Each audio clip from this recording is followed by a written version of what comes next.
Listo. Muy buenas tardes a todos. Para nosotros es un gusto estar el día de hoy en este programa Cita con el experto. Y antes de empezar con nuestro expositor y el tema que vamos a tratar hoy de servicio social obligatorio, vamos a recordar el estilo y talante del Colegio Médico Colombiano, la cual es digamos, la consigna que tenemos desde la Junta Directiva en cabeza del presidente, el doctor Stienzo Marulanda, que es la filosofía de este programa, busca estudiar, analizar, debatir y comprender los grandes asuntos de salud en Colombia y de su talento humano sin sesgos ideológicos, ni políticos, ni gubernamentales, ni de oposición, basados en narrativas, bibliografía, datos y documentos serios desde una perspectiva humanística, ética, científica, académica y pedagógica con criterio democrático, incluyente y conciliador. Solo de esta manera seremos útiles a esta gran nación, a su salud y a sus trabajadores. Esta es la consigna del Colegio Médico Colombiano de este programa. Y progresando ya a lo que tenemos de la presentación el día de hoy, tenemos el gusto de poder compartir este escenario nuevamente con el doctor Erwin Hernández, que nos va a hablar sobre el panorama actual del servicio social obligatorio. El doctor Erwin Hernández es profesor de la Universidad de La Sabana, es médico con máster en Gobierno y Dirección de Sistemas de Salud, en Investigación en Atención Primaria y MBA en Salud Comunitaria. También tiene un doctorado en Investigación Clínica y hace parte del Departamento de Medicina Familiar y Salud Pública de la Facultad de Medicina de la Universidad de La Sabana. Es un experto nacional, consultor de la OPS y referente sobre el tema de servicio social obligatorio. Lleva trabajando más de 10 años en este tema y es un gusto poder contar con el doctor Erwin en este momento, en este espacio. Doctor Erwin, muchísimas gracias por acompañarnos el día de hoy. Samuel, gracias por la invitación a usted y a nombre del Colegio Médico Colombiano. Es un gusto para mí estar en esta oportunidad compartiendo y hablando de este tema. Como las personas que en estos momentos nos deben estar viendo, la idea es que puedan ir haciendo los respectivos comentarios, en donde eventualmente sabemos que está transmitiendo en vivo. Podríamos, una vez finalice la sesión, revisarlos para ir respondiendo las preguntas que les vayan surgiendo. El tema en este momento, voy a compartir pantalla, si me lo permite Samuel. Voy aquí a compartir pantalla y voy a proyectar mi presentación.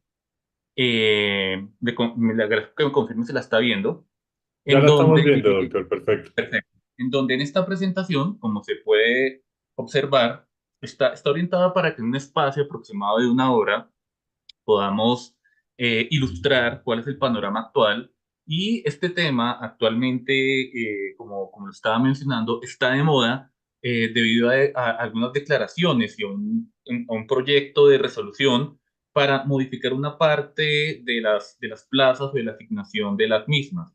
No obstante, independientemente de lo que se decida por parte del ministerio, este tema es fundamental que el personal de la salud, no solo el personal médico, pueda abordar y pueda reconocer, y por intermedio de esta cita con el experto, en donde ustedes nuevamente muy amablemente me han invitado, podamos abordar una serie de temáticas. Al finalizar, pues haremos una discusión con Samuel, de pronto anoté algunos puntos centrales de mi presentación, y sin más preámbulo, pues voy a iniciar.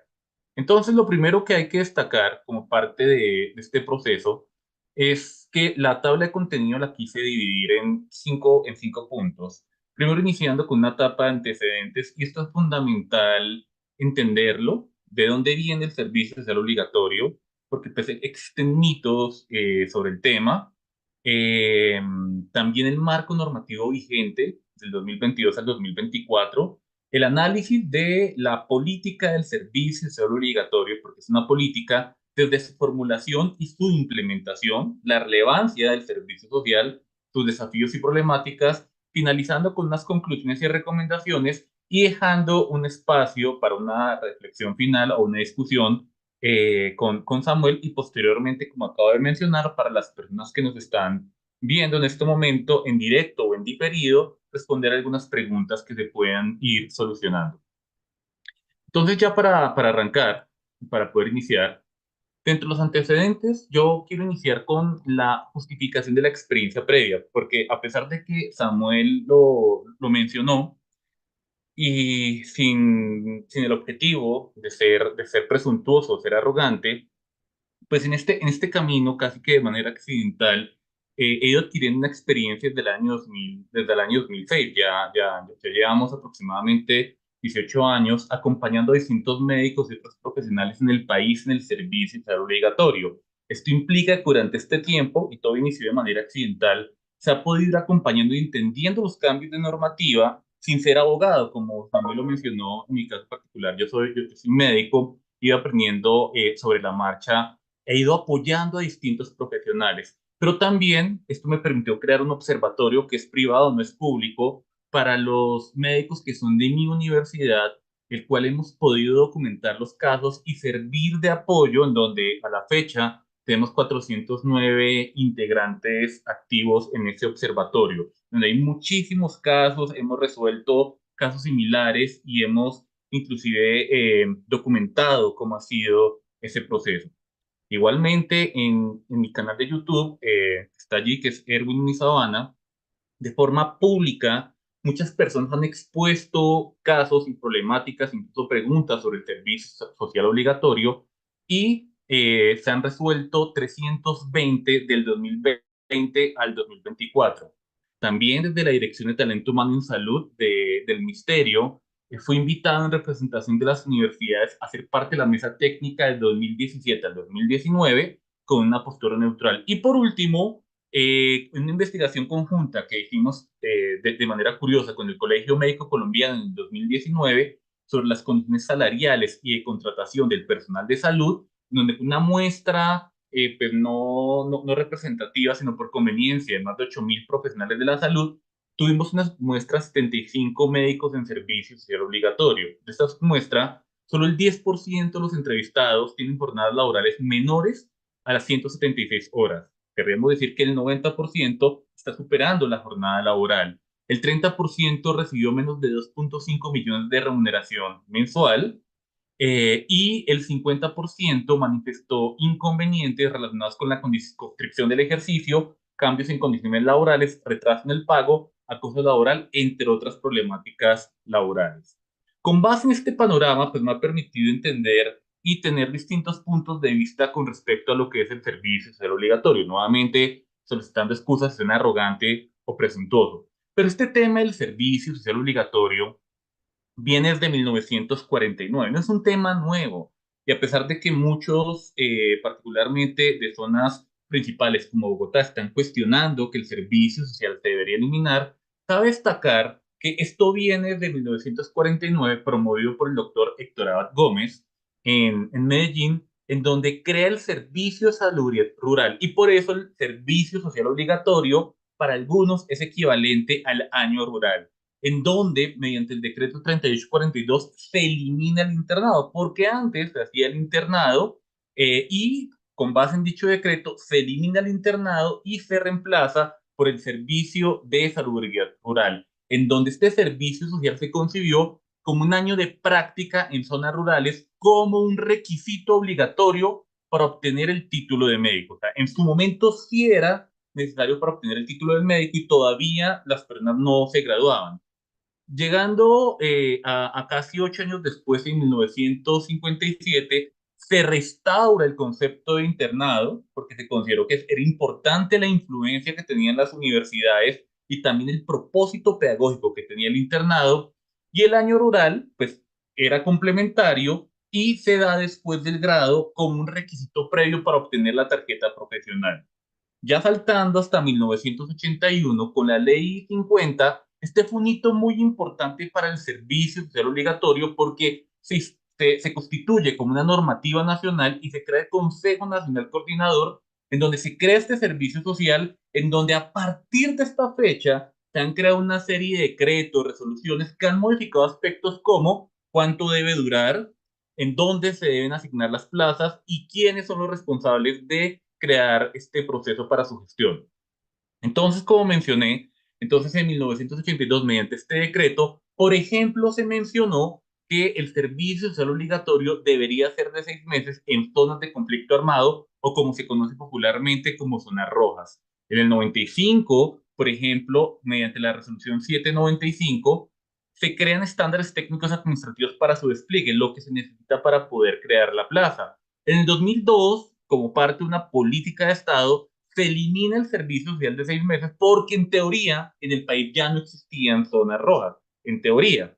Y mediante la ley 1164 del 2007 se crea la ley de talento humano en salud, la cual establece hasta la fecha el tiempo máximo en el cual se debería prestar el servicio social obligatorio. Entonces, después de esta ley, que es la ley de talento humano, que también implica un hito importante en el tema de la normativa, pues han venido otra serie de normativas que han ayudado a su regulación. Porque un detalle importante es que antes del 2010, en donde se formula la resolución 1058, el sorteo se hacía por asignación directa. Y esto era objeto de mucha corrupción, porque el gerente, el concejal o el político de determinada región feriaba las plazas y las mejores plazas se quedaban, las plazas más cercanas para personas recomendadas. Por ende, la resolución 1058 elimina esa posibilidad de asignar a dedo las plazas y se crea el sorteo nacional y se elimina la contratación por orden de prestación de servicios. Es un hito supremamente importante. Y entonces, a partir de esta fecha, todos los graduados de medicina y de otras profesiones que tienen habilitado el servicio social obligatorio se someten, se inscriben a un sorteo y a partir de una serie de elementos, un algoritmo que está muy bien estructurado, se sortean las distintas plazas dependiendo de la ubicación y una serie de condiciones. Luego viene el 2014, en donde sale la resolución 2358, en donde reglamenta nuevamente estas condiciones de sorteo para hacerlo mucho más rígido y crea la posibilidad de hacer servicio social obligatorio en especialidades prioritarias y por 6 meses. Y se concibió que podía ser homologable como los 6 meses finales o una vez hubiese graduado este especialista, poder cumplir con el servicio social obligatorio.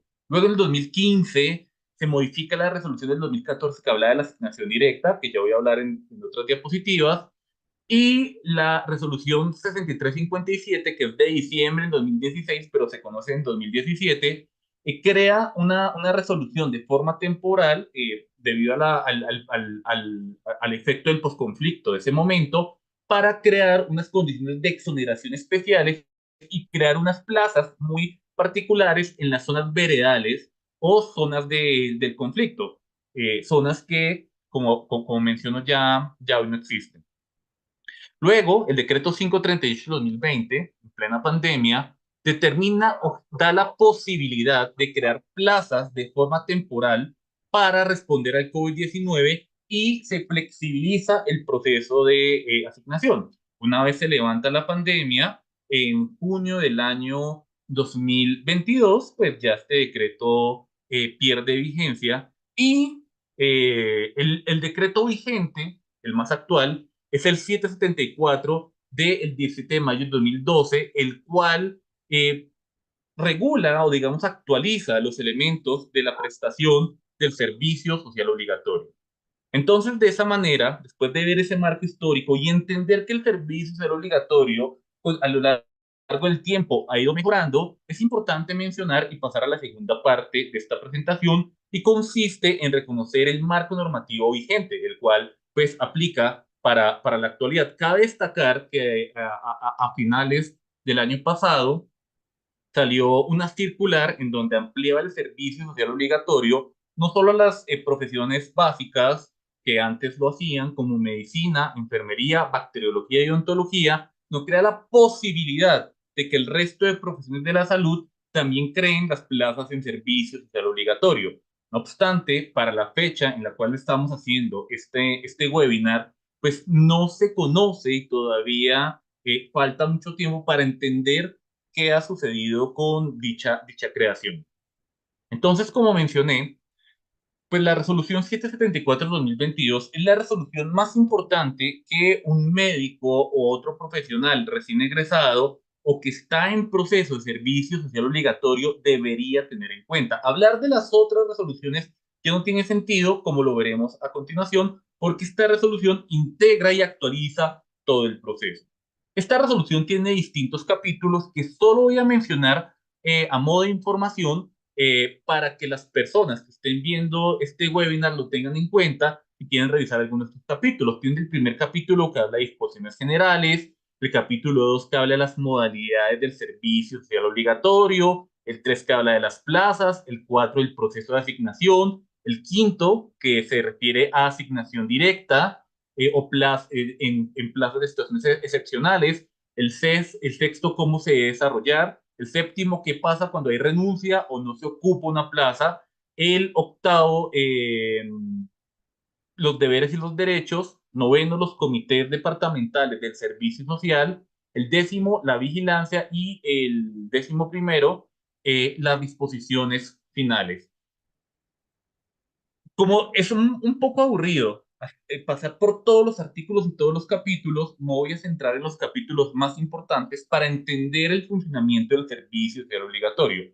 Por ejemplo, el artículo 4 tiene dos definiciones importantes. ¿Qué es un servicio social obligatorio? Esto es muy importante para aclarar la discusión que está dando, que es una plaza de servicio social obligatorio. Y, por ejemplo, se define el servicio social obligatorio como un cumplimiento de un deber a través del desempeño de una profesión con carácter social. Y así muchos no lo quieran reconocer, las ciencias de la salud también son profesiones que tienen un carácter social y por ende, con base en esta definición, tienen la responsabilidad de prestar un servicio social obligatorio. Aunque esto suene impopular, es necesario. Y las plazas hacen referencia al sitio en donde se va a prestar ese servicio social obligatorio, que pueden ser instituciones públicas o privadas. Asimismo, es importante que en el artículo 5 mencionar que todo egresado de las profesiones convocadas, y esto es importante, porque como mencioné, inicialmente eran las cuatro, pero esto ya se ha ampliado, posterior a la obtención del título, debe presentarse o formalizar su situación del servicio obligatorio dentro del año siguiente contado a partir de la fecha de grado.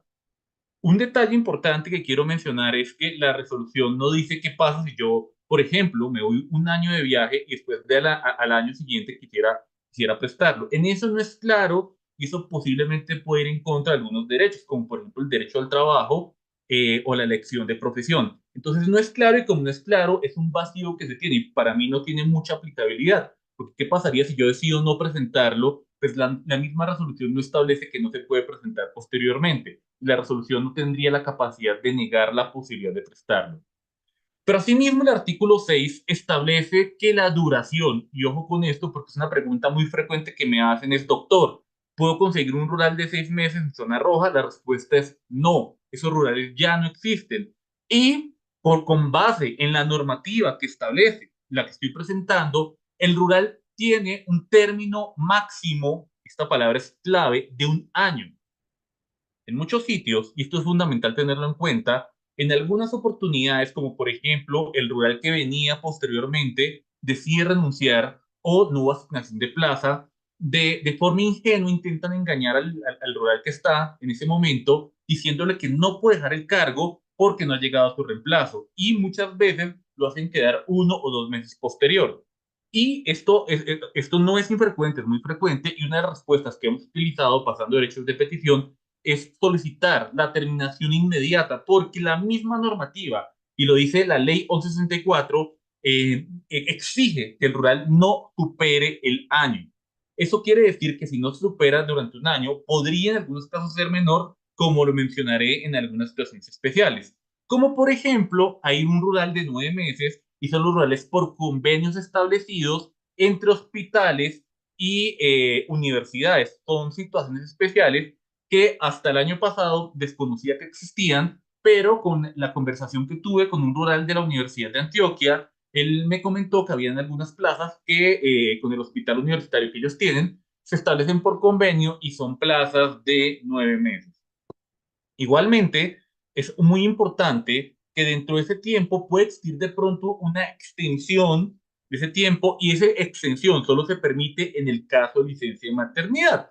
Y me explico, supongamos que una rural está en el mes 9 de gestación y ya está en el mes 12 de finalización. Y por ende, implicaría que el contrato, el disfrute de la licencia de maternidad, sería los 3 meses y medio que duraría la licencia y eso se tiene que respetar. O si es durante el ejercicio, la licencia también se tiene que respetar. Y una aclaración importante que también en muchos sitios y genera mucho desconocimiento es que esa licencia maternidad o cualquier incapacidad médica no tendría que ser reemplazada. ¿Me explico? O sea, que si yo duré 3 meses y medio, porque en algunos sitios pasa, le dicen, estimada rural, tienes que reemplazar el tiempo que tú no cumpliste. Eso es ilegal. El tiempo del año es el tiempo en el cual inicia. Si inicia el 1 de enero, finaliza el 1 de enero del siguiente año, o mejor, el 31 de diciembre, independientemente de las licencias o el tiempo efectivo que se ha logrado. He tenido casos de rurales que han durado incapacitados hasta 6 meses y por derechos de petición hemos logrado que completen los 6 meses restantes y al finalizar se les da su tarjeta profesional. Igualmente, otra pregunta frecuente es, ¿cuáles son las causales de exoneración? Por ejemplo, una causal que es clave es que no hay asignación de plaza. Entonces, por ejemplo, si yo me presento al sorteo y por ende, como ocurre actualmente, las plazas disponibles son menores al número de profesionales que se presentan, ese número de profesionales remanente sal- saldría exonerado como parte del proceso. Entonces, es muy importante. Si no me asignaron la plaza, saldría exonerado. Por otro lado, el haber realizado el servicio social en otra área de la salud en Colombia. Por ejemplo, yo hice mi rural en enfermería y después decidí, hice enfermería, hice mi rural y después decidí estudiar medicina o bacteriología u otra profesión. Entonces, como ya cumplí con ese servicio social, ya directamente o de forma inmediata, no tendría por qué volver a hacer un segundo servicio social obligatorio. Igualmente, también se pide en el caso de que, por ejemplo, existe un profesional que hizo su servicio social en el exterior y por ende quisiera convalidar su título y poder trabajar en Colombia. También es válido, pero aquí viene una aclaración porque hay países en donde el servicio será obligatorio, sobre todo el servicio será obligatorio sea en países de América Latina. En Europa no hay, en Estados Unidos no hay, y no hay que confundirlo con voluntariado como ha ocurrido en algunas consultas que me han hecho. Y lo que se requiere y es fundamental es que el servicio social se pueda cumplir y que el sitio o el país me expida el certificado de cumplimiento del servicio social obligatorio, en donde muchas veces puede llegar a ser de 1 año y medio o de 2 años, y ese certificado tiene que apostillarse en el país en donde se cumplió y posteriormente convalidarse aquí en Colombia. Entonces, eso requiere un trámite adicional. Ha ocurrido, por ejemplo, en un país vecino en donde existe una rotación que se llama rotación rural, que dura 6 meses, en donde como parte del proceso formativo los envían a alguna parte, pero eso no puede ser equivalente al servicio social obligatorio porque hace parte del proceso formativo y no es equivalente. O sea, oficialmente para dicho país, eso no es igual a servicio social obligatorio. Otro de los casos tiene que ver con el servicio militar.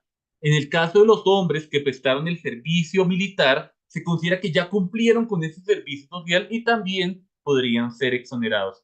Y extranjeros, y aquí viene una discusión interesante, con título de posgrado, especialización, maestrías o doctorados en áreas médico-quirúrgicas, eso es raro como suena, pero lo analizaré posteriormente, si tienen su título convalidado, también serán exonerados. ¿Pero qué implica la convalidación? Implica que el Ministerio de Educación y la Sala de CONACES de Salud reconozca que ese título que se está convalidando realmente es equivalente a Colombia y cumple con la suficiencia. Si eso no se da, no será convalidado. Entonces, no será convalidado y por ende no será exonerado. Esto es absolutamente clave porque a veces hacemos posiblemente una especialización que no es equivalente aquí en Colombia y por ende yo quiero la exoneración, que podría ser un paso intermedio para no hacerlo. Pero entonces aquí depende del Ministerio de Educación.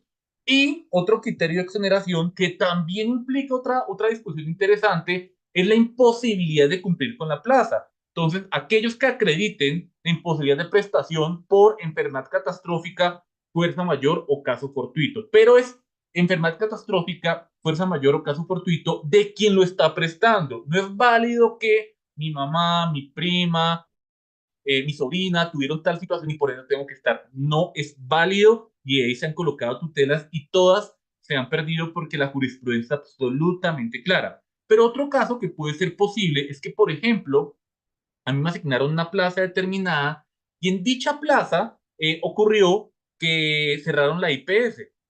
Es un tema de fuerza mayor y caso fortuito y por ende yo podría solicitar de manera directa la exoneración en este caso. ¿Cuáles podrían ser las modalidades en el artículo 8 del servicio social? La que es más común es de las IPS de salud habilitadas. Entonces, que puede ser también instituciones públicas, privadas, en programas de promoción y mantenimiento de la salud, en zonas vulnerables dispersas, o en zonas vulnerables, o con las Fuerzas Armadas y Policía Nacional. Entonces, dicho de otra manera, está el rural por sorteo, que es el sorteo ordinario, está el rural por Fuerzas Armadas, está el rural por convenio, como mencioné en la Universidad de Antioquia, y existe una cuarta modalidad que se conoce como la modalidad en investigación.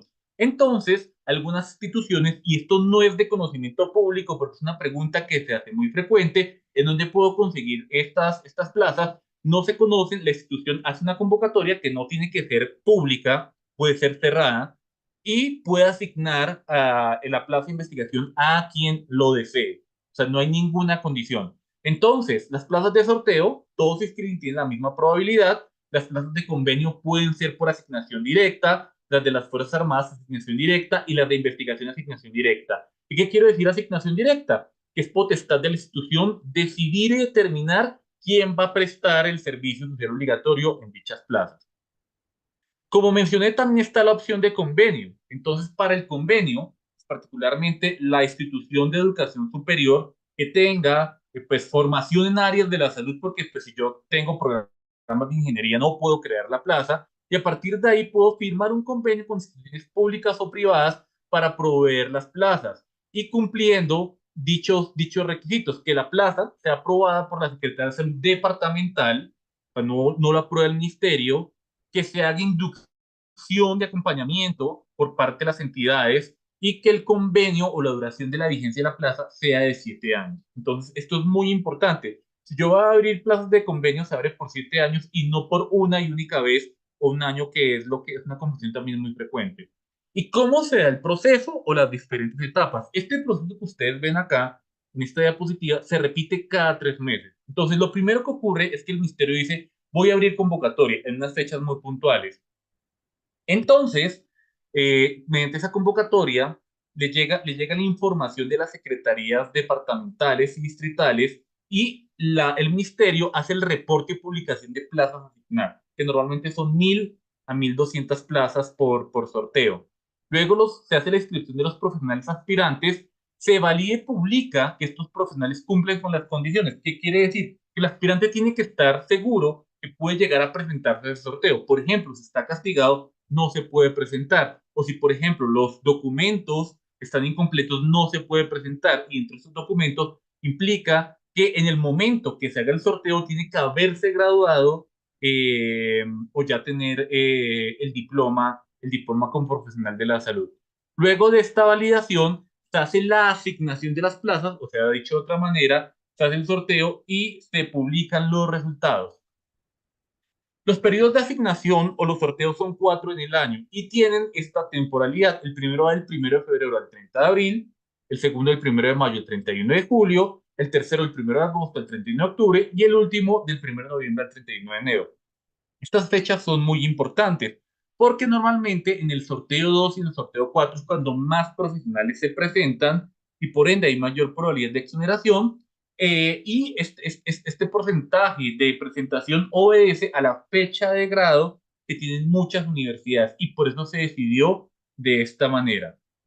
Asimismo, para inscribirse hay que cumplir unas condiciones de priorización, o sea, si yo tengo condiciones de priorización, que es diferente a exoneración, porque muchas veces dicen, yo tengo una enfermedad y quiero hacerlo en Bogotá. Esa no es condición de priorización. La condición de priorización implica que cuando se va a someter al sorteo, si yo demuestro que cumple una condición vulnerable y prioritaria, que ya voy a mencionar, entonces por ende tengo predilección de unas plazas sobre las otras. Pero si no tengo priorización, simplemente, porque obviamente a mí tengo que demostrar dicha priorización, el título académico o la certificación de que me voy a graduar antes de la fecha de inicio del periodo asignado o del sorteo. Simplemente es eso la cédula, el diploma, acta de grado y adicionalmente la inscripción en el aplicativo y la selección de la plaza.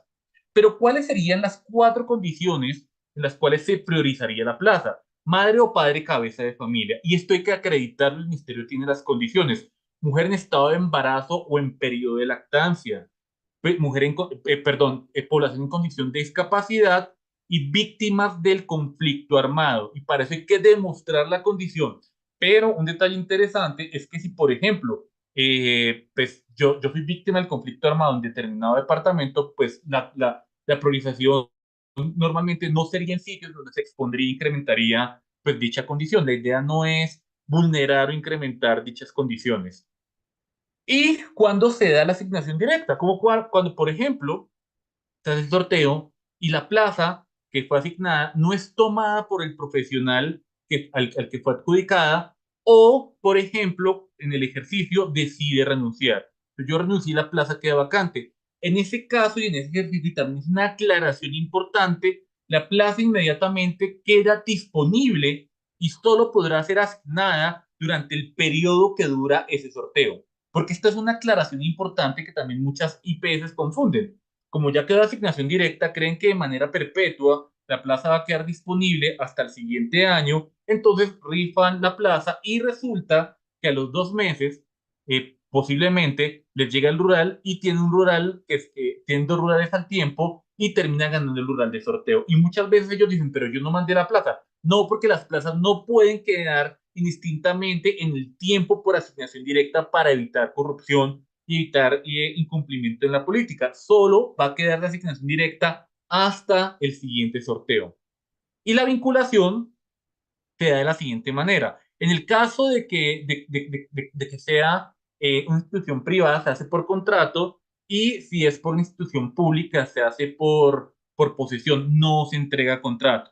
Y la remuneración, esto es absolutamente importante porque también es otro elemento u otra forma por la cual están incumpliendo la normativa, las IPS, que es equivalente a los cargos desempeñados por profesionales similares de la misma institución.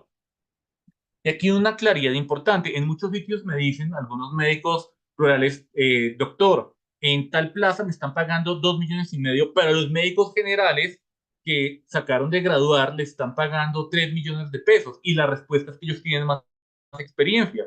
La solución que yo les doy es muéstreme que la institución tiene una escala salarial y que no están siendo arbitrarios en la toma de decisión, porque esa escala salarial no existe. O sea, por más años de experiencia, como ocurre en otros sectores, pues yo no voy a ganar más. Eso no existe y por ende, en este caso, procede el ajuste salarial por los 3 millones de pesos en el caso de los 2,5 que estoy mencionando.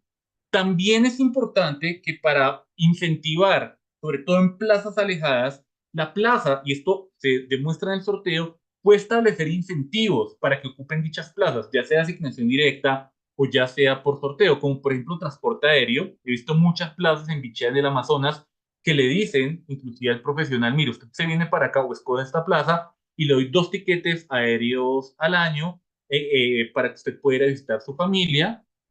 También subvención de alojamiento, si le doy la vivienda médica, alimentación, le doy alguna prima adicional. Eso normalmente no ocurre en las ciudades principales porque allí no se requieren de incentivos para la prestación del servicio. ¿Y qué pasa cuando se renuncia o no se ocupa una plaza? Si yo, por ejemplo, decido que la plaza que me asignaron no me gusta o no cumple con las condiciones, yo puedo renunciar o no tomar la plaza, pero eso implica un castigo. El castigo significa que yo no puedo tomar una plaza por los siguientes 9 meses.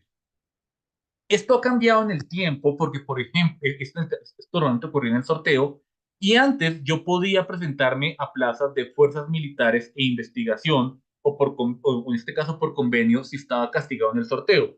Pero el aplicativo en este momento, cuando uno queda bloqueado y uno decide renunciar, ya el castigo se hace vigente, ya queda bloqueado para prestar el servicio social bajo las otras posibilidades del servicio social. Esto es importante porque ya no se podría escribir en el servicio social con Fuerzas Armadas o con investigación. Entonces ya queda castigado durante 9 meses. Y esto se hace porque ocurría que yo me presentaba al tiempo a Fuerzas Armadas hacía el proceso de incorporación y me presentaba al sorteo y escogía la que más me convenía. Entonces, lo que se está obligando a partir de esta resolución es que el profesional escoja cuál es la plaza que va a decir y que si renuncia, pues asuma las consecuencias. ¿Qué derechos están concebidos en el servicio social obligatorio? Por ejemplo, está el derecho a la inducción, recibir una inducción, pero aquí también viene una aclaración importante, que esto también se ha tergiversado por algunas IPS. Le dicen al rural, mire, venga 20 días de inducción, o sea, es una consulta como para aprender con el sistema, pero son 20 días que no le pagan. Entonces, y a veces se molestan. Claro, aunque es un derecho, no es obligación cumplir con todo el tiempo, con ese tiempo tan prolongado. Normalmente está establecido, y lo hemos discutido en el ministerio, que 3, 4 días es suficiente, porque también puede implicar desplazamiento. He tenido sitios donde exigen inducción de un mes, pero la normativa eso lo prohíbe. A pesar de que es un derecho, algunos sitios han tergiversado este componente. La afiliación a la seguridad social como segundo derecho, contar con los espacios, condiciones, medios y recursos requeridos.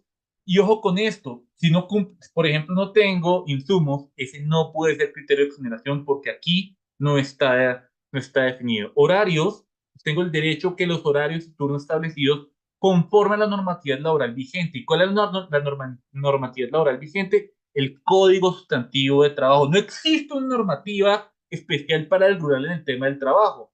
Entonces es importante que eso tenga en cuenta porque también aquí hay mucho desconocimiento. También está el derecho a los turnos y descansos para garantizar la recuperación física y mental, recibir elementos oportunamente y la remuneración que se le pague oportunamente, contar con espacios, recursos requeridos, equipos de protección personal e informar a las secretarías de salud el incumplimiento de los derechos. También, o sea, digamos que también implica un debido proceso. Deberes: estar actualizado, registrarse y mantener los datos actualizados en el aplicativo. Esto es importante. La actualización también ha tenido una tergiversación, porque, por ejemplo, les piden a ustedes algunos cursos adicionales. Les piden, además de los de reanimación, de violencia sexual, algunos sitios están pidiendo cursos adicionales que tienden a ser costosos. Y esa actualización no se refiere a eso. La actualización es mantener los datos del aplicativo. Porque se entiende que un médico recién graduado, por ejemplo, es un médico que está actualizado. Pedir una actualización de un médico recién graduado, pues es contradictorio. Y esto lo hemos discutido en el Ministerio de Salud. No pueden pedir cursos adicionales. Y esto, pues, inclusive ha sido objeto de algunos recursos que hemos impuesto. Inscribirse al MIPRES, asistir a la inducción que trata el artículo 31 de la inducción. O sea, también es importante la inducción, pero una inducción proporcional, acatar los reglamentos de la institución, cumplir con las tareas y actividades que aquí se determina, ser ético en el ejercicio del trabajo, adelantar presencial el servicio social obligatorio, usar racionalmente los recursos e informar oportunamente cualquier novedad. Esta normativa que acabamos de mencionar, que fue publicada en el Diario Oficial del 10 de mayo de 2022, deroga todas las resoluciones anteriores. Otro elemento importante que, aunque no mencioné y es fundamental, es establecer que el médico en servicio social obligatorio o los otros profesionales son personal permanente durante un año. ¿Esto qué ocurre? Que muchas veces, por ejemplo, dicen, estoy en mi tiempo de compensatorio, me puedo ir, y ocurre alguna eventualidad que ha ocurrido. Entonces, a pesar de que usted tuvo 2 días de compensatorio, doctor, necesito que venga porque hay una remisión. No, yo no estoy en la ciudad, pero usted, ¿por qué se fue si no lo podía hacer? A pesar de que está en su tiempo de compensatorio, está en disponibilidad permanente. Entonces, cuando vayan a hacer ese tipo de situaciones, el gerente de la institución es quien debe autorizar, por lo menos conocer el desplazamiento, porque esto es objeto a procesos disciplinarios. Después de ver la parte normativa, después de ver ya lo que es la mitad de la presentación, porque ya estamos llegando a la mitad, acabamos de ver que la relevancia de dónde nace el servicio social, cómo también se establece la estructura normativa, que es muy importante también comprender, y llegamos a la tercera parte, que es el análisis desde el ciclo de la política. Y bajo esto, como mencioné, vamos a ver cómo está formulada la política, ver algunos referentes normativos, la situación del personal de salud en Colombia, y la formulación hace referencia a que la política va a responder a un problema que el país necesita y la implementación es cómo se está cumpliendo dicha política. Entonces, qué problemas se han identificado según tipo de actores, el análisis de algunos casos y lo que es el debido proceso. Entonces, como mencioné, en el ciclo de la política, pues básicamente nos vamos a centrar en dos. en la formulación de problemas y en la implementación. ¿Por qué? Porque la primera etapa del ciclo de la política consiste en identificar y definir los problemas. Y en Colombia, y un detalle importante es que Colombia es una de las regiones más inequitativas del mundo. Tenemos una Colombia profunda y diversa en la cual existen muchos problemas en la prestación de servicio. Por ende, es más que justificada la creación del servicio social obligatorio. Y ahí es donde viene la formulación. La formulación consiste en crear la política, pero como verán más adelante, no necesariamente esa formulación se hace de manera adecuada. Y después de la formulación, se tendría que ver cómo se está implementando. Y bajo eso, la literatura establece que una política puede estar bien formulada y bien implementada, o sea, entonces responde a las necesidades y se implementa de forma correcta, esto implicaría éxito. Pero lo que ocurre normalmente en países de América Latina es que se formulan bien, pero se implementan mal, porque no existen mecanismos de regulación y siempre, digamos que en este caso, como ocurre en otras políticas, tiene que estar recargado a favor de un actor sobre otro, y esto implica fracaso. Y también puede ocurrir que está mal formulada y bien implementada, puede tener éxito raramente. Entonces, dentro de la relevancia, claro que el servicio social desempeña un papel crucial para mejorar el acceso de atención en salud, sobre todo en poblaciones rurales y marginadas. ¿Por qué? Aunque no es obligación y aunque suena un poco romántico, que es la forma de responder, sí, no se puede obligar al resto de profesionales a ir, entonces se establece que es una forma de tener ese contrato social con la población. Al permitir que estos médicos y otros profesionales presten servicio en estas áreas, se garantiza o se incrementa el acceso a la atención médica necesaria. Pero también, y esto está demostrado en la literatura, el servicio social obligatorio sirve también como una experiencia de aprendizaje y sirve para consolidar los conocimientos adquiridos durante la formación académica en un entorno práctico. A pesar de que ya son graduados, sirve para consolidar. Incluso conversando con algunos decanos de algunas facultades, sí hay una diferencia grande entre quien hace rural y quien no lo hace para el ingreso a especialidades médico-quirúrgicas, porque quien lo hace es más seguro, es más autónomo y tiende a ser más resolutivo en contraposición con quien no, porque el que no se ve como un estudiante eterno en el proceso de la residencia.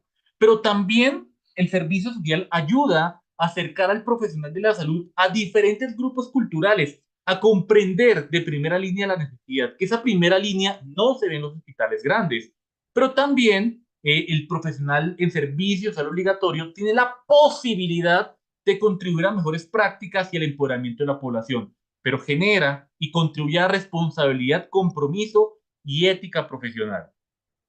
Dentro de los referentes normativos, también hay referentes normativos que establecen la relevancia, y aunque no los mencioné previamente, pues son referentes que establecen el ciclo que debe cumplir y el por qué el profesional en servicio social debería ir y debería prestar esta serie de componentes. Empezamos con la ley 1164. Entonces, en la ley 1164 se habla de la formación del talento humano y se habla que esta formación tiene que ser integral. Y aunque esto no hace parte de la formación, se dice que la exposición a comunidades vulnerables genera mejores seres humanos. Y entonces, a partir de ahí, desde la misma ley de talento humano, se favorece el tema del servicio social y así se concibe. Luego, cuando llega la ley 1438 del año 2011, establece que se requiere un talento humano multidisciplinario, motivado y cualificado para la atención primaria en salud. Aunque esto puede ser contradictorio, porque, por ejemplo, en el caso de los médicos o profesionales de enfermería, que son profesionales recién egresados y de alto nivel, no necesariamente pueden estar motivados o necesariamente suficientemente cualificados para prestar servicios de atención primaria. Pero posteriormente, con la ley 1751 de 2015, establece un elemento importante para garantizar el derecho a la salud. Se cree que el derecho a la salud solo compete a los pacientes, pero la ley estatutaria habla del respeto y dignidad de los profesionales de la salud. O sea, a pesar de que estoy prestando un servicio social, merezco respeto y dignidad. Y la política de atención integral, que a la fecha sigue vigente, independientemente de que pase o no pase la reforma, habla del fortalecimiento del talento humano en salud como uno de los ejes. Es fundamental el talento humano para poder responder a elementos de atención primaria. Como mencioné, en la ley estatutaria se habla de unos deberes y uno de los deberes es respetar al personal, pero también se habla dentro de los deberes la posibilidad de prohibir el constreñimiento, presión o restricción. O sea, no me pueden constreñir, pero también se prohíben las prendas o dádivas y se habla de condiciones laborales justas. Que se cumpla es otra cosa, pero esto es muy importante mencionarlo porque a partir de lo anterior, las personas que nos están viendo en este momento pueden percibir, en el caso que lo estén prestando, que no se cumple la premisa básica, que es el derecho fundamental a la salud, y por ende se puede invocar la defensa a este derecho.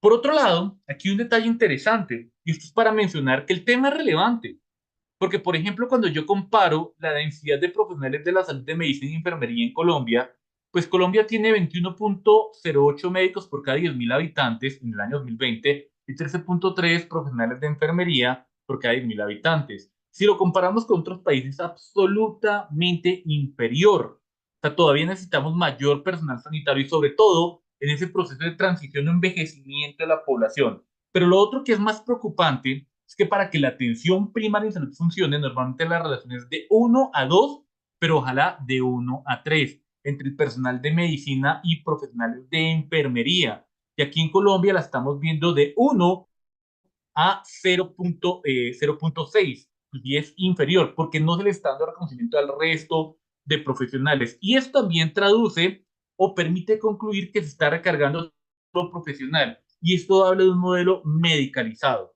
Y es para mostrar el ejemplo. En el promedio de la OCDE es de 1 a 2,8. Pero por otro lado, es un elemento fundamental en la discusión. El número de profesionales de la salud en Colombia no es muy alto para los 52 a 54 millones de habitantes. Por ejemplo, en el caso de los profesionales de medicina, en el país se cuentan, con base en las últimas estadísticas, alrededor de 130.000 profesionales de la salud. 77.000, diríamos 80.000 de enfermería, 32.000 de fisioterapia, 22.000 de bacteriología, 44.000 de odontología y 10.000 de nutrición y dietética. Como ustedes se fijan, el número no es muy alto. Y al año, en el caso de los médicos, salen ingresados 6.000 médicos por anualidad. Y viendo las necesidades que se tienen, pues no es suficiente. Y esto nos puede llegar a concluir que el servicio social no puede responder en su totalidad a la ausencia del Estado. Esto no va a complementar. Inclusive, con o sin reforma, sigue existiendo ausencia del personal. Sí, o sea, esto lo que me muestra, me permite concluir, es que las citas van a seguir siendo iguales. O sea, no va a tener citas más cortas con o sin reforma, porque el personal de salud no va a cambiar. Esto es importante tenerlo en cuenta. Y si hablamos de especialidades, el porcentaje de especialistas médicos generales son 100.000 y médicos especialistas son 30.000, de los cuales, por ejemplo, hay 5.600 médicos internistas, 5.200 pediatras, solo por dar un ejemplo. Y en el caso de médicos familiares llegan aproximadamente 1.000 y que son el eje de la reforma, de una reforma centrada en atención primaria. Entonces, después de ver este panorama y entender lo que está ocurriendo, pues no necesariamente la formulación está respondiendo, pero una conclusión importante es que el rural es necesario. O sea, no es, o sea, eliminarlo no es una opción y esto se ha dado en distintos grupos de tomadores de decisiones y académicos, pero sí se debe mejorar. Pues, a pesar de los beneficios y la necesidad, es muy importante mejorar algunas de las situaciones, como por ejemplo la precaria situación laboral. Porque, por ejemplo, uno de los principales problemas documentados, de acuerdo a mi discurso que ya he mencionado, es la precaria situación laboral que presentan dichos profesionales, como también que no les garantizan derechos laborales básicos, inclusive con coerción o con posible explotación. Por ejemplo, los amenazan. Usted no hace lo que yo le estoy diciendo, una forma de esclavitud moderna, pues no le doy el registro. Un detalle importante es que eso no puede ocurrir y casi siempre la intimidación se da de forma verbal. Y esto me lleva a concluir que a pesar de que existe casi un modelo de deberes para hacer el servicio social, los derechos no están muy bien estructurados para garantizar que estas condiciones o situaciones que estoy presentando sigan generando una situación de vulneración. Y esto también puede llegar a situaciones de explotación laboral y afectar negativamente la calidad de los médicos. Entonces yo les pido aquí una reflexión importante. Si yo tengo precarias situaciones laborales, no tengo derechos laborales adecuados, me siento explotado laboralmente, ¿ustedes creen que me voy a sentir motivado para prestar un servicio? Es una pregunta muy importante. Y entonces se tiende a romantizar de que es su obligación, pero entonces se desconocen los derechos. pero también hay obstáculos logísticos y operativos, sobre todo en zonas de difícil acceso, de conflicto armado y zonas rurales remotas, en donde usted acá no puede ir porque lo matamos, o tiene que llegar en burro, y esto no es un chiste, hasta la vereda más lejana para poder atender. Y estas son características que pues, responden a los determinantes sociales del país y que tienen que ser superadas. Pero también falta infraestructura adecuada y escasez de medicamentos, y esto claramente puede poner en riesgo la seguridad de los profesionales y de los pacientes. Pero otro detalle importante, que no es menor, es que en la distribución desigualdad, hay una distribución desigual de plazas y falta de incentivos. ¿Por qué? Porque el sorteo está diseñado de esa manera. El sorteo hace una priorización por zona geográfica. Entonces, por ejemplo, los de Bogotá se sortean en Bogotá y son diferentes a los de Cundinamarca. Es una claridad importante. Entonces, el número de plazas que tiene Bogotá, pues evidentemente es insuficiente y solo alcanza a cubrir el 10% de los profesionales que salen egresados. Por ende, casi que el 90-80% salen exonerados, a diferencia de otras zonas geográficas en donde por falta de profesionales terminan quedando exonerados. Entonces, una solución importante es equilibrar el proceso de distribución de las plazas, en donde todos tengan la misma probabilidad de ser exonerados, pero que también existan incentivos para poder prestar en algunas regiones del país. Esto es una experiencia exitosa en algunos países, como por ejemplo en Brasil. En Brasil se dan incentivos que son absolutamente notorios para quien trabaja en zonas vulnerables y apartadas. ¿Qué problemas de la implementación se ven? Empezamos por los organismos de control y normativos. Entonces, por ejemplo, la normativa, a pesar de que responde a las prioridades del país, lo que no también es una ausencia del Estado. Entonces, no se puede, ¿no? Y aunque este tema es necesario, no se puede, algo que en teoría debería ser temporal, esas desigualdades terminó siendo algo crónico y terminamos acostumbrarnos a que el rural tenía que responder por algo que es una completa ausencia del Estado de manera transitoria histórica. Pero también la normativa está centrada en los deberes y poco en los derechos, y muchas veces pues no se cumple. Y los mecanismos de control casi siempre van en contra del personal que está haciendo su servicio social y están a favor de la plaza. ¿Por qué? Porque es que muchas veces, a pesar de que la plaza cumple las condiciones, pues no se puede cerrar porque el sitio se queda sin servicio social. Y por ende, inclusive exonerar al profesional implica que nadie va a tomar esa plaza. Entonces, muchas veces flexibilizan de acuerdo a las condiciones de la plaza y eso también implica vulneración de los derechos de la persona quien lo está, que lo está cumpliendo. También hay que cumplir las condiciones de la inscripción de la zona asignada, porque a veces los gerentes toman decisiones de forma arbitraria. Y por ejemplo, si yo decido no cumplir porque considero que es arbitrario, pues me castigan 9 meses, y lo máximo que puedo llegar a obtener, si logro demostrar el caso, es que me quiten el castigo de 9 meses. ¿Por qué? Porque la exoneración, y es una claridad importante, solo se logra cuando yo tengo plaza asignada, cuando estoy durante el ejercicio.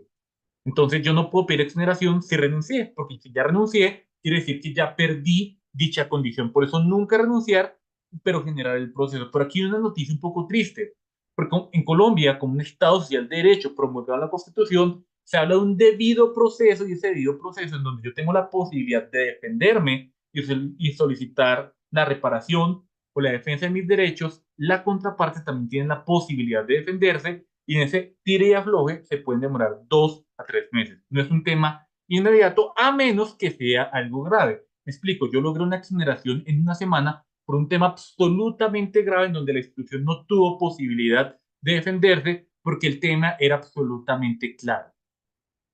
También queda el tema de las instituciones prestadoras.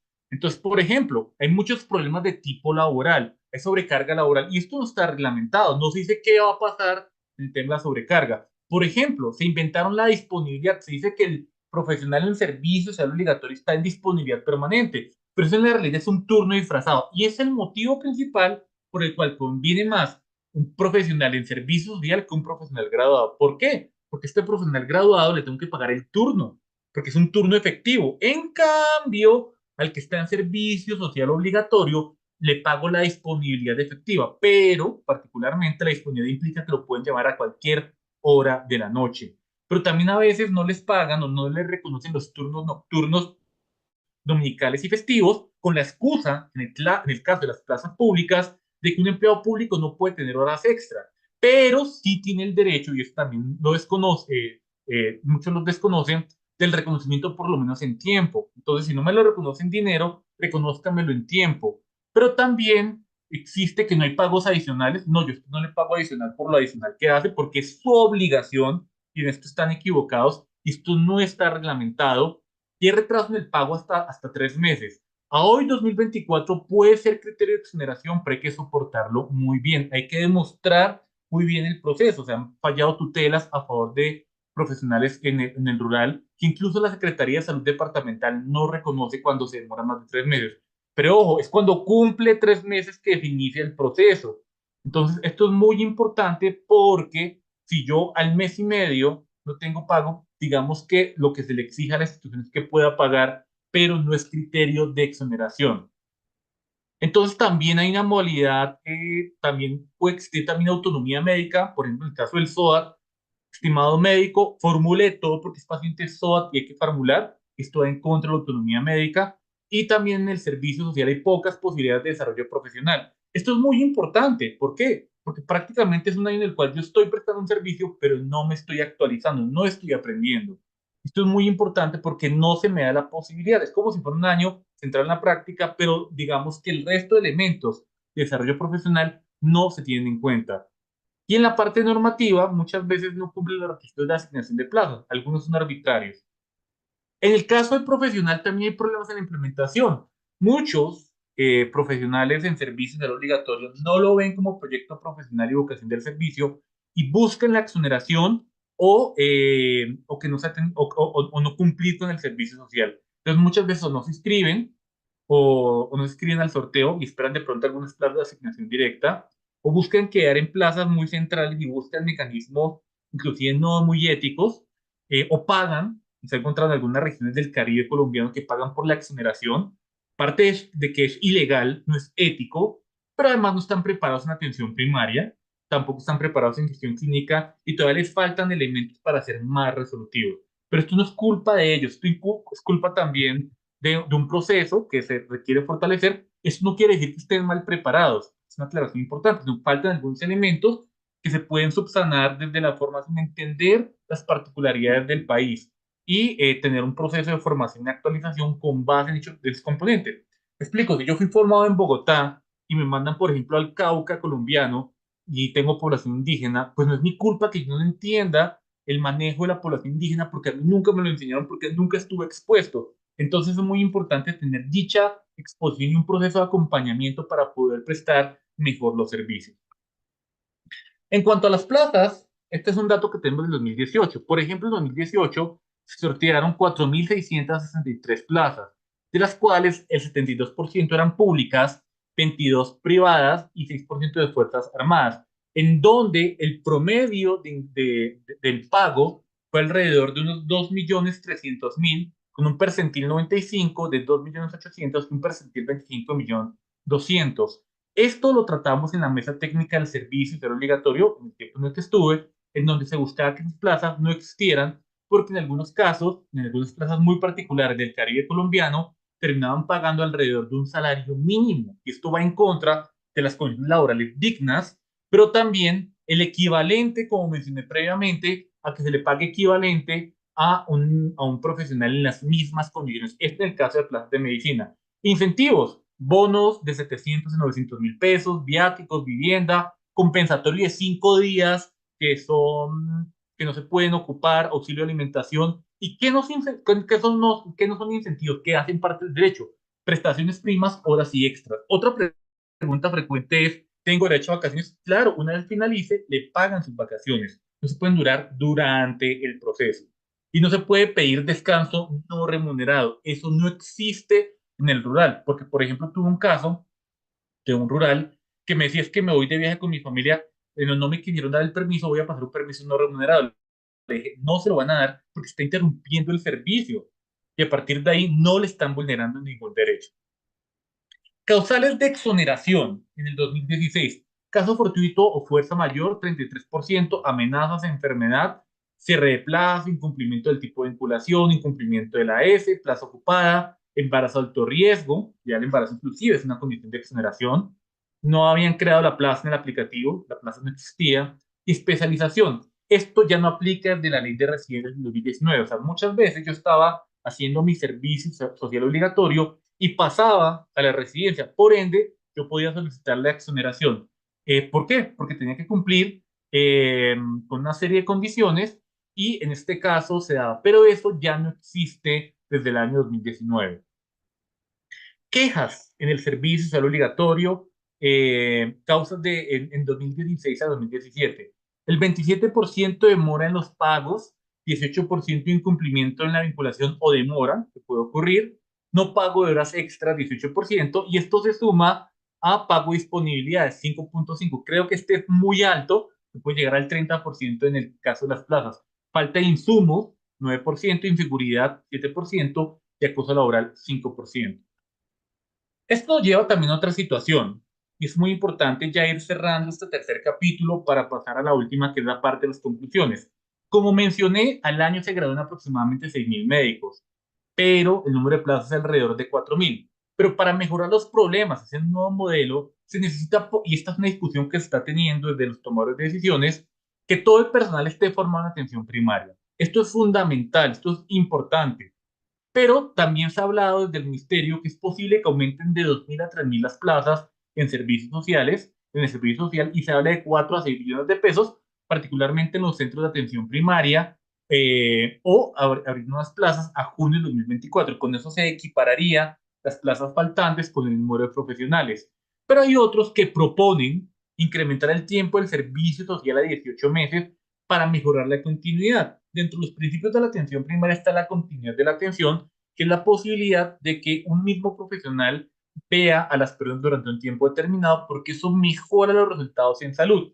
Pero eso no es factible. ¿Por qué? Primero, la normativa dice que es hasta el año, pero quieren, digamos, pasar ese tema, pero va en contravía con las plazas disponibles. Si yo incremento el tiempo, pues las plazas van a ser menores y se necesitaría una mayor inversión económica para eso. También, en este momento, como mencioné, hay un borrador de resolución que busca eliminar o evitar la exoneración de los que no queden asignados. Digamos que esta puede ser una alternativa, pero como mencioné, es más fácil equilibrar la asignación de las plazas en donde el porcentaje de exonerados sea el mismo en las zonas y no ocurra lo de Bogotá, que es del 80-90%, sino que sea alrededor del 33%, que sería algo más razonable. ¿Qué quiere decir? Que de cada 10 personas que se presentan, solo 3 en Bogotá salgan exonerados y no 8 como ocurre actualmente. Digamos que sería más equilibrado. Pero si se eliminan estas condiciones, o si se elimina la exoneración y no se aumentan las plazas, en el primer año se va a requerir un 50% de plazas adicionales, de las que ya existen adicionalmente. Y al año y medio, los médicos tendrían que esperar 6 meses después del grado, en promedio, inclusive algunos más, para poder empezar a hacer servicios social obligatorio. Y esto lo que implica es que vamos a retrasar en el mercado laboral personal de salud que es necesario. Y hay una resistencia y movilización principalmente en los médicos de Bogotá. Es casi que obvio, porque si tiene el mayor porcentaje de exoneración, son los que más se resisten a este componente. Pero como mencioné, hay otras alternativas. Pero también hay un debido proceso. Es un debido proceso que hay que conocer. Esta es una ruta que hay que tener en cuenta cuando ocurren los casos. Como les dije, el ministerio es quien regula o hace un proceso de gobernanza en las secretarías de salud. Estas hacen su proceso de gobernanza en las IPS y este caso el profesional. Pero cuando existen dudas, pues lo primero es acceder a estas IPS, pero en el caso que no se resuelvan, son las secretarías departamentales las que deben resolver. Pero en otros casos, y esto es supremamente importante, y así no le gusta a los gerentes, el Ministerio del Trabajo reconoce los derechos laborales y no hace distinción si usted es rural o no rural. Y particularmente en cada municipio o en cabecera municipal hay una oficina de trabajo que les va a recibir el caso, los va a escuchar y por ende va a defender sus derechos laborales. Esto es muy importante. A los gerentes no les gusta porque dicen se saltó la ruta. No, porque la ruta yo estoy denunciando ante la Secretaría Departamental, pero mis derechos laborales los estoy haciendo exigir ante el Ministerio de Trabajo. Esto es muy importante tenerlo en cuenta porque a veces desconocemos rutas que no existen y aunque la normativa no lo diga, pues todo colombiano que trabaja pues tiene unos derechos laborales y que por el Ministerio de Trabajo se pueden defender. ¿Qué elementos habría que considerar? Habría que considerar la normativa, cuando ustedes vayan a colocar una queja, una normativa del servicio social, el cumplimiento del derecho a la salud, el cumplimiento del derecho al trabajo, la elección de profesión y el descanso, el derecho al debido proceso, por ejemplo, en el caso de los médicos que no me quieren pagar, para el otro le pagan más, ahí es claro que no hay un debido proceso, el derecho a la igualdad también se incumple, y hay unos organismos de control y también hay procesos o hay sitios donde hay consultas sobre el tema. Esto es muy importante tener en cuenta lo anterior. Hay distintos casos que se han presentado a lo largo del país y los quiero ejemplificar ya como parte final de esta presentación. Por ejemplo, en Antioquia me mencionaron que a un mismo rural le decían, usted está en su sitio, pero en el mismo día tienen que cubrir a otros centros de salud porque allá no tenemos médico. Y no le doy desplazamiento, usted se desplaza por su cuenta. Claro, ahí hay una clara vulneración, porque en teoría uno debería prestar en un solo sitio. Claro que si a los 3 meses me cambian, no está mal, pero no me pueden cambiar del mismo día y ser responsable de 3 centros médicos al tiempo. Pero además, en este caso de Antioquia que me mencionaron, pues están excediendo las 176 o 194 horas que son permitidas en el mes y el resto no se lo están reconociendo y entonces pasamos a un derecho de petición para que o le pagaran o le reconocieran en tiempo. En Cundinamarca tuve un caso de una personera que amenazaba con tutelas y le decía al médico que estaba en ese momento que tenía que ordenarle determinadas cosas al paciente y que porque si no le ponía una tutela. Y los médicos se intimidaban porque además amenazaba con trasladar el caso a la gobernación y el tema era muy frecuente a los personeros de la zona. Recuerden que la constricción del ejercicio de la autonomía profesional hace parte del derecho fundamental a la salud y un personero, que es el profesional encargado de la garantía de este derecho, no puede vulnerarlo. Entonces, en ese caso, no procedía y los médicos se dejaban intimidar. En el Meta, por ejemplo, un funcionario amenazó a un rural con que si no hacía lo que él quería, lo amenazaban porque tenía un funcionario amigo en el ministerio para que no le dieran la tarjeta profesional. Absolutamente falso. En Bogotá y en Cundinamarca me casó me pasó el caso de una médica rural que tenía a su bebé en lactante, no le hicieron una asignación prioritaria, me mandaron a otro sitio, pero además también había diferencia de salario. Logramos corregir eso. En Cundinamarca, un rural se ganó una plaza cerca a Bogotá y ya apenas llegó a la plaza, le dijeron, no, la plaza no está disponible, ya la asignamos. Fue a la gobernación y la gobernación le dijo, listo, vuélvase a presentar, le quitamos el castigo. No, como usted se ganó, esto es un concurso público, exigimos una plaza igual o mejor o la exoneración. Y lo que hicimos fue, nos ganamos la exoneración.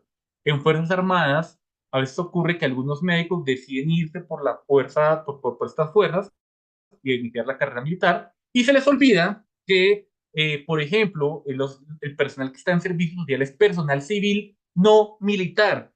Y entonces, como en la educación médica nos acostumbramos al maltrato, y si encima de eso le adicionamos la educación castrense que tienen las Fuerzas Armadas, pues termina siendo un maltrato mayor, en este caso, sobrecarga de horas y acoso laboral, y nos tocó pasar un proceso ante el coronel del batallón, quien entendió la dinámica e hizo un llamado de atención a la subteniente que estaba haciendo ese proceso de acoso laboral, porque él entendía que era personal civil no militar y no se le podía exigir lo mismo. En Guaviare no están reconociendo horas adicionales, se pasa su derecho de petición, e inmediatamente el gerente inicia un proceso disciplinario derivado del derecho de petición. Y entonces logramos documentar que eso era acoso laboral y se generó la insubsistencia del gerente y se logró la exoneración. En Nariño pasó lo mismo, pero además no lo estaban afiliando al servicio social obligatorio, él se incapacitó y querían declararlo también insubsistente. Y la gobernación en ese caso no quiso apoyarlo.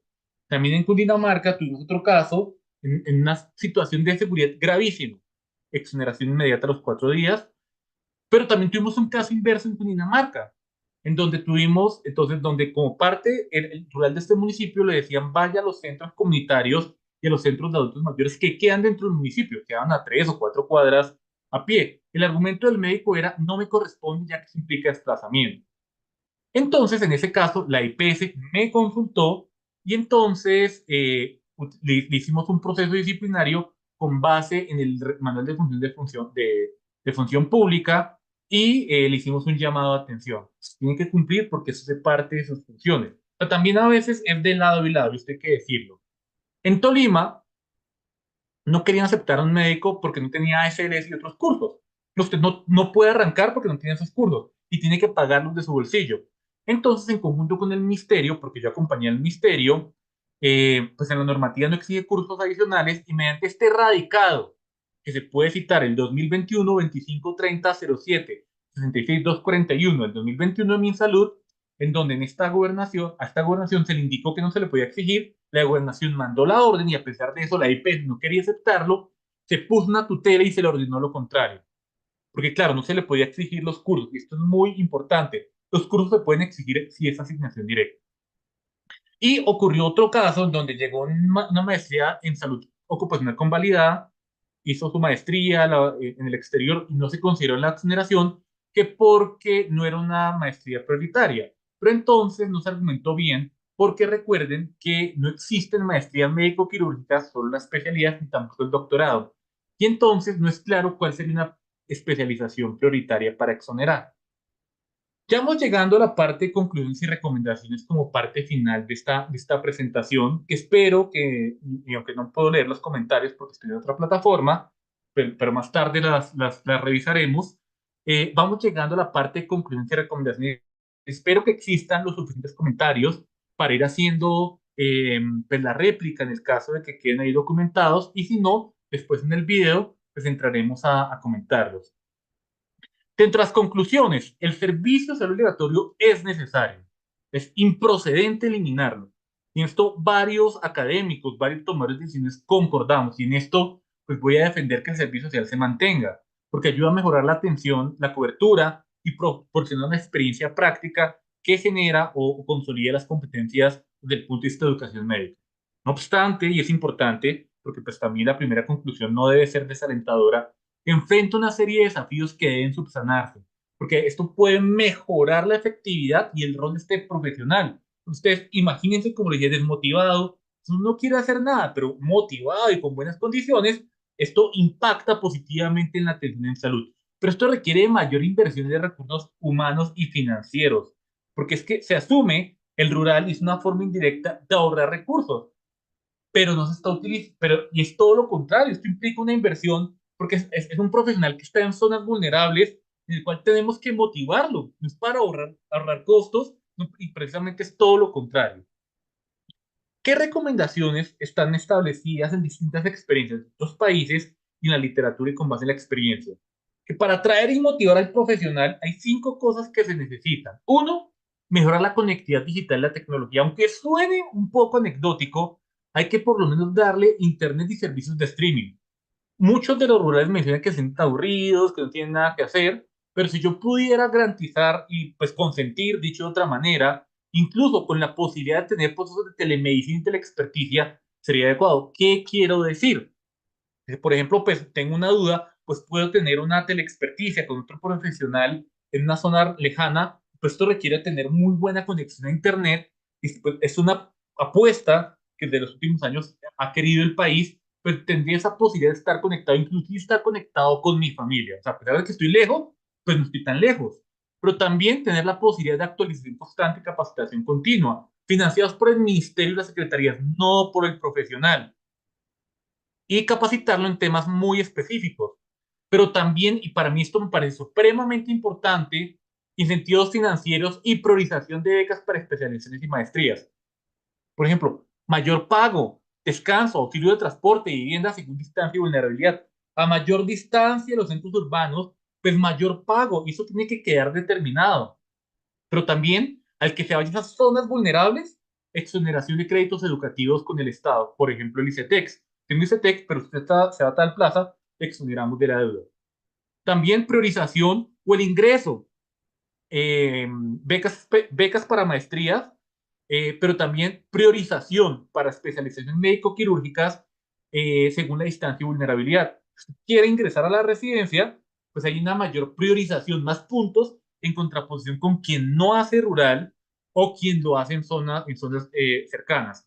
Pero también esto es fundamental y esto el país tiene que trabajar, porque es que si incluso uno escucha al ministro que habla que los médicos están mal formados, habla el gerente que los médicos no sirven, habla también de las personas de la comunidad que nos sirven y lo primero que le pregunta en qué se va a especializar, eso traduce que no hay un reconocimiento, pero tampoco hay un prestigio que se da en otros países. Y esto es muy importante tenerlo en cuenta.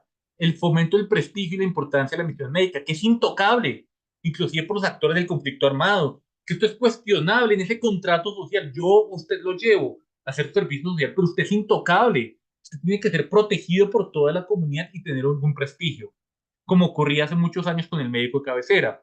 Y también reactivar la Mesa Técnica Nacional del Ministerio de Salud, conformada por un representante de las agremiaciones de estudiantes, representación de la academia y representación del ministerio para tomar decisiones consensuadas y reales con base en las problemáticas, pero también de forma participativa, teniendo en cuenta el pluralismo de lo que es este país y no tomado solo por un grupo de personas en el ministerio. Con base en el marco normativo, también hay algunos cambios que habría que hacer y hay 6 recomendaciones. Como mencioné, es importante eliminar la asignación zonal. No es equitativo. Por ejemplo, Bogotá y Cundinamarca. Yo los metería ambos en el mismo paquete, Bogotá y Cundinamarca, o por regiones, y a partir de ahí que todos tengan la misma probabilidad de salir exonerados. Yo eliminaría eso. Yo no alteraría el tiempo del servicio social obligatorio. Un menor tiempo va en contra de la atención primaria, porque va en contra de la continuidad y la integralidad. Y un mayor tiempo no tendría las plazas disponibles. Pero también hay estudios que determinan que la resistencia al trabajo en zonas comunitarias se puede superar con un plan de estudios en donde el pregrado tenga una exposición a la comunidad, ya que eso genera un personal más sensible y menos resistente. Hay estudios que lo demuestran. Se revisar el criterio de generación de posgrados médico-quirúrgicos obtenidos en el exterior. ¿Por qué? Porque no es coherente con el principio de igualdad con instituciones colombianas. O sea, es como si vaya y hágalo por fuera, pero aquí en Colombia no nos interesa. Es como si tuviera mayor validez que se por fuera. Eso no es, eso va en contra del derecho a la igualdad. Pero no existe un doctorado médico-quirúrgico. ¿Cuál es el doctorado médico-quirúrgico que tenga práctica? No existe. Y es una parte normativa, está mal. Y hay que fomentar realmente que si es maestría y doctorados, que sean prioritarios, como por ejemplo en salud pública, siempre y cuando en el caso de salud pública tenga una exposición a la comunidad. Yo no iría a epidemiología, por ejemplo, porque se dedican mucho a la clínica, podría ser un paso intermedio, pero sí salud pública, pero con un trabajo comunitario. Dicho de otra manera, que ese contrato social se dé de otra forma y que se dé beneficio a la población, que haga, por ejemplo, investigaciones prioritarias en lo que necesita el país. Y es importante también, como punto número 5, que el personal en servicio sea obligatorio, no solo tenga deberes, sino que los derechos sean más visibles, pero que además se cumplan. Y también es importante revisar la normatividad laboral, porque muchos gerentes o directores de hospitales disfrazan turnos nocturnos de disponibilidades, acoso laboral o recargan, y eso no se está cumpliendo. Y muchos gerentes dicen, pues entonces cierra la plaza o amenazan a la gobernación con cerrar las plazas o no recibir rurales. Entonces es importante que estas condiciones se cumplan para que realmente se adecue al rural. Si se va a pasar un derecho de petición como recomendación, el derecho de petición tiene 5 partes, porque una recomendación importante es que todo se pase por escrito, nada verbal, porque verbalmente les van a decir, usted pone una queja, yo le hago la vida imposible, yo no le voy a reconocer esto, usted tiene que hacerme caso. Eso siempre va a ser de manera verbal, pero de manera escrita no lo van a hacer. Por ende, cualquier problema que ustedes tengan, no intenten negociarlo de manera verbal, intenten hacerlo siempre mediante un derecho de petición. Entonces, lo primero que tienen derecho de petición es un título. Entonces, van a colocar como título siempre derecho de petición. Porque, como les dije, la mayoría de plazas, al ser públicas, tienen que responderle el derecho de petición, ya sea IPS o gobernación o Secretaría de Salud. Siempre derecho de petición. Luego viene la segunda parte, que son los antecedentes.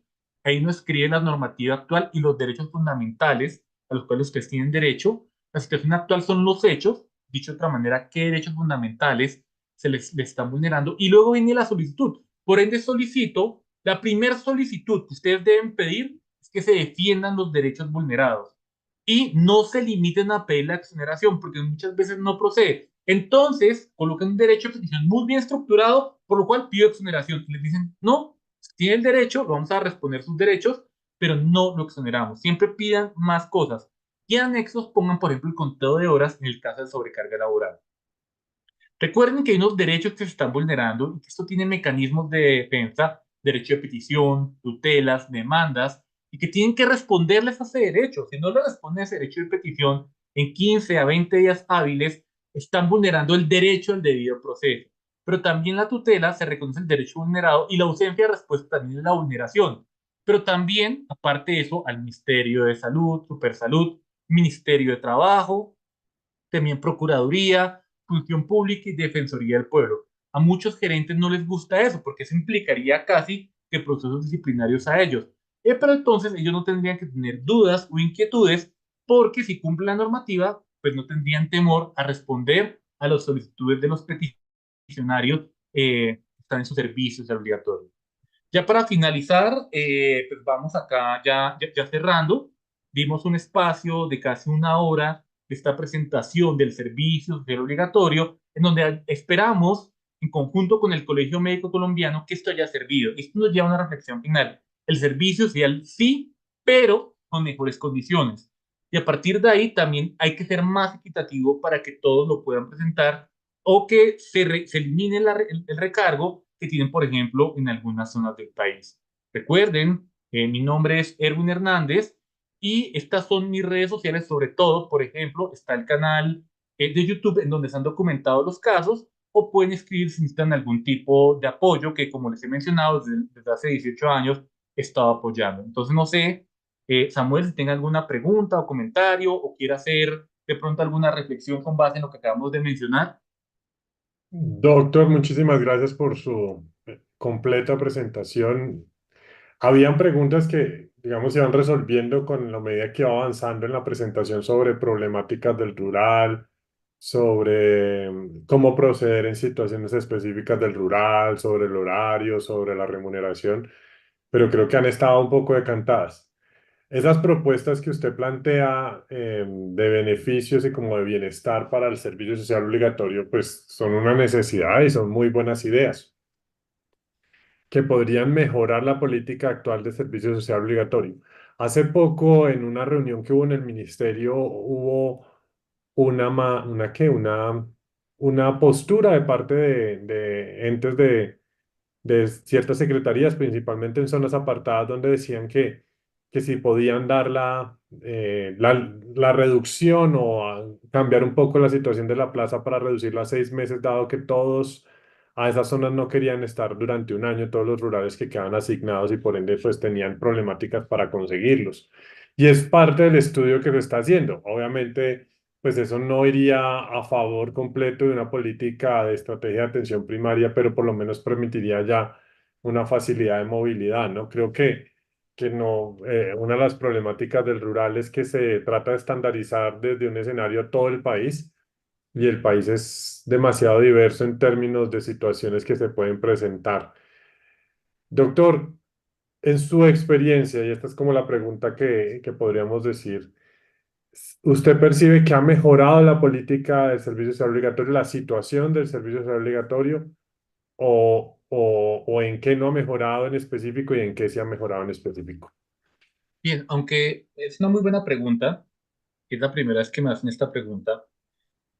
En el tiempo, particularmente, sí ha habido una evolución en cuanto al tema del servicio ser obligatorio, pero yo siento o he sentido que, por ejemplo, las causas legítimas de exoneración que he apoyado actualmente son más difíciles. Hay como una política de evitar la exoneración y buscan más excusas.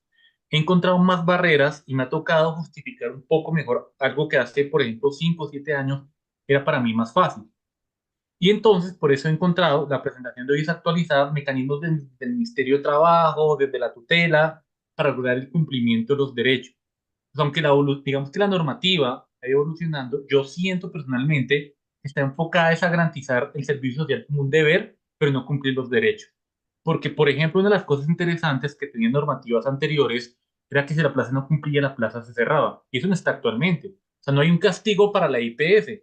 Entonces termina siendo una normativa que parece que fuera en contra del profesional que está en servicio social obligatorio. Y como menciono, que aunque aparentemente es mejor, pareciera que existiera la cultura de no garantizar los derechos. Y a pesar de que los derechos se mencionan, en la práctica, en la realidad, yo veo que no se cumplen. Esto es muy importante tenerlo en cuenta. Por ende, dichas recomendaciones, uno creería que con el tiempo se hablaría de progresividad del derecho, pero aquí está habiendo regresividad, porque en casos en los cuales no les pagan, a veces las secretarías dicen, no importa, siga trabajando, porque, por ejemplo, 3 o 4 meses, porque no es criterio de exoneración, inclusive la interpretan a su acomodo. Nos toca por tutela pedir o pago inmediato o exoneración y la misma gobernación, pues digamos que se pone a favor de la IPS. Entonces, digamos que yo he visto que cada vez ha sido más complejo, pero nos ha tocado buscar otros mecanismos